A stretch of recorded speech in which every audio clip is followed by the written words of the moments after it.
बहुत समय पहले की बात है। काशी राज्य में एक राजा राज्य करता था। उसे शिकार करने का बहुत शौक था।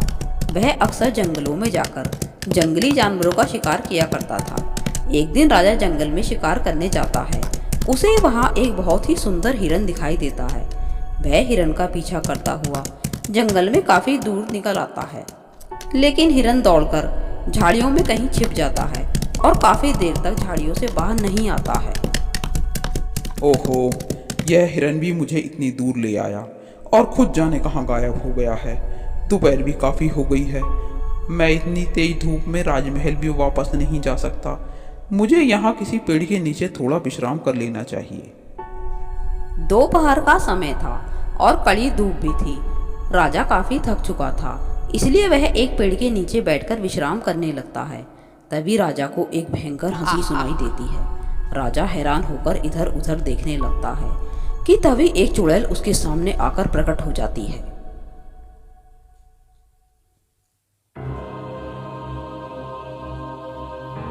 हा हा हा, तो तू है मेरा भोजन। अब मैं तुझे खाकर अपनी भूख मिटाऊंगी। कौन हो तुम और मुझे खाने का तुम्हें क्या अधिकार है? यह पेड़ मेरा है। इसकी छाया में जो भी आता है और जो भी इस पेड़ के नीचे की जमीन पर पैर रखता है, उन सबको खाने का मुझे अधिकार है। तूने यहाँ आकर बहुत बड़ा अपराध किया है। अब तुझे मेरा भोजन बनना होगा। राजा को कुछ देर विचार करने के बाद एक उपाय सूझता है और वह चुड़ैल से कहता है, तुम केवल आज के लिए ही भोजन चाहती हो या रोज तुम्हें भोजन चाहिए? मुझे तो रोजाना भोजन चाहिए, पर तू यह क्यों पूछ रहा है? यदि तुम मुझे छोड़ दो तो मैं तुम्हारे लिए रोजाना भोजन की व्यवस्था कर सकता हूँ। मैं इस राज्य का राजा हूँ, इसलिए तुम्हारे लिए अनाज के साथ एक आदमी को भी भेज सकता हूँ। मैं तुझे केवल एक ही शर्त पर छोड़ सकती हूँ। जिस दिन मुझे भोजन समय पर नहीं मिला, उस दिन मैं राजमहल आकर तुझे अपना भोजन बना लूंगी। अब तू जल्दी जा और मेरे लिए जल्दी से भोजन भेज। हा हा। इसके बाद राजा राजमहल लौट आता है और सेनापति को सारी घटना के बारे में बताता है। सारी घटना सुनकर सेनापति राजा को समझाते हुए कहता है, महाराज, आप चिंता मत कीजिए। हमारे कारागार में बहुत सारे कैदी हैं। उनमें से रोज हम एक कैदी को खाना लेकर चुड़ैल के पास भेज देंगे। उसके बाद सेनापति रोज एक कैदी को भोजन के साथ भेज देता है और चुड़ैल उस कैदी को अपना भोजन बना लेती है। हा हा हा। क्या स्वादिष्ट भोजन है, आनंद आ गया। लेकिन थोड़े दिनों के बाद सारे कैदी समाप्त हो जाते हैं और सेनापति घबरा जाता है। उसकी समझ में यह नहीं आता कि अब क्या किया जाए, इसलिए वह सारे राज्य में घोषणा करवा देता है, सुनो सुनो सुनो, सारे नगरवासियों सुनो। जो भी आदमी खाना लेकर जंगल में रहने वाली चुड़ैल के पास जाएगा, उसे राजा इनाम में 1000 सोने के सिक्के देंगे। इसी राज्य में एक बहुत गरीब किसान राम नारायण अपनी माँ के साथ रहता था। वह सारा दिन कड़ी मेहनत करने के बाद भी अपना और अपनी माँ का गुजारा बड़ी ही मुश्किल से कर पाता था। घोषणा सुनकर वह सोचता है, पूरे दिन कड़ी मेहनत करने के बाद भी तांबे के 4 सिक्के मेरे हाथ में नहीं आते। अगर मैं चुड़ैल के पास भोजन लेकर जाऊंगा तो इनाम में 1000 सोने के सिक्के मुझे मिल जाएंगे। घर पहुंचकर राम नारायण अपनी माँ से कहता है, माँ, यदि मैं भोजन लेकर जंगल में उस चुड़ैल के पास जाऊंगा तो मुझे इनाम में 1000 सोने के सिक्के मिलेंगे।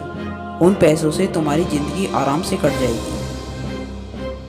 क्या कहा तूने? तेरी मति तो नहीं मारी गई है। अगर तू वहां गया तो वह चुड़ैल तुझे खा जाएगी। बेटा, इस समय मुझे किस बात की कमी है? मैं सुखी हूँ। मुझे उन पैसों का क्या करना जिसके लिए मुझे अपने बेटे को खोना पड़े। तुझे कहीं जाने की कोई जरूरत नहीं है। माँ, मुझ पर भरोसा कर, मुझे कुछ नहीं होगा। मैं 1000 सोने के सिक्के लेकर जिंदा लौट कर आऊंगा। अब तुम मुझे जाने के लिए आज्ञा दे। राम नारायण अपनी माँ को समझाकर राजा के पास चला जाता है और राजमहल पहुंचकर राजा से कहता है, प्रणाम महाराज। महाराज, यदि आप मुझे एक छतरी और तलवार दिलवाएं तो मैं जंगल में रहने वाली चुड़ैल के पास भोजन लेकर जाऊंगा। लेकिन राम नारायण, भोजन ले जाने के लिए तुम्हें छतरी और तलवार की आवश्यकता क्यों है? महाराज, मुझे यह सब उसे हराने के लिए चाहिए। इसके बाद राम नारायण छतरी और तलवार के साथ भोजन लेकर जंगल में चुड़ैल के पास पहुंचता है, लेकिन वह उस पेड़ की छाया से थोड़ी दूरी पर छतरी लगाकर खड़ा हो जाता है। चुड़ैल राम नारायण के पेड़ के नीचे आने का इंतजार करती है, लेकिन राम नारायण जब बहुत देर तक उस पेड़ के नीचे नहीं आता है, तब चुड़ैल सोचने लगती है, आज तक कभी ऐसा तो नहीं हुआ कि भोजन लाने वाला आदमी पेड़ के नीचे नहीं आ रहा। इसके बाद वह राम नारायण से कहती है, तू इतनी धूप में बहुत दूरी से चलकर आ रहा है, पेड़ की छाया में आकर थोड़ा आराम कर ले। नहीं नहीं, मैं यहाँ आराम करने नहीं आया हूँ, मुझे तुरंत ही वापस लौटना है। मैं तुम्हारे लिए यह खाना लाया हूँ, तुम खाना खा लो। यह कहकर राम नारायण खाने के बर्तन को नीचे रखकर उसे तलवार से पेड़ के नीचे ढकेल देता है। इस पर चुड़ैल आग बबूला होकर कहती है, मैं भोजन के साथ भोजन लाने वाले को भी खाती हूँ, क्या तुझे यह पता नहीं है? लेकिन इस पेड़ की छाया में आने वाला और इस पेड़ के नीचे की जमीन पर आने वाला आदमी ही तो तुम्हारा भोजन होता है। मैं तो तुम्हारे पेड़ की छाया के नीचे आया ही नहीं, इसलिए तुम्हें मुझे खाने का कोई हक नहीं है। धोखा, तूने मेरे साथ धोखा किया है, पर मेरा तो राजा के साथ समझौता है कि रोज भोजन के साथ एक आदमी को भी मेरा भोजन बनना होगा। आज तू यह नियम तोड़ रहा है। लगता है इसमें राजा की कोई चाल है, या वह अपने वादे से मुकर रहा है। अब मुझे राजा को दिखाना होगा कि वादा तोड़ने का क्या अंजाम होता है। आज मैं सीधे राजमहल जाकर उस राजा को ही अपना भोजन बनाऊंगी। ठहरो, तुमने बहुत बुरे काम किए हैं, इसलिए तुम्हारी यह दशा है। तुम चुड़ैल बनकर इस पेड़ पर रहती हो। ऐसा जीवन व्यतीत करने पर भी तुम्हारी बुद्धि अभी तक ठिकाने पर नहीं आई है। अब भी वक्त है, अपने मन को बदल डालो और सुधर जाओ। राम नारायण की बातें सुनकर चुड़ैल सोच में पड़ जाती है और उससे कहती है, जल्दी से बता, मैं क्या करूं? अच्छा जीवन बिताने का क्या रास्ता है? पहले तो तुम यह खून खराबा बंद करो और इंसानों को खाना छोड़ दो। तुम मेरे साथ नगर चलकर हमारे नगर के द्वार पर निवास करो। वहां पर मैं रोज तुम्हारे लिए शाकाहारी भोजन भिजवाने का प्रबंध करूंगा। राम नारायण के कहने पर चुड़ैल नगर के द्वार पर निवास करने लगती है और उसे वहीं पर स्वादिष्ट भोजन दे दिया जाता है। वाह, क्या स्वादिष्ट भोजन है! राम नारायण को जीवित देखकर राजा को बहुत आश्चर्य होता है।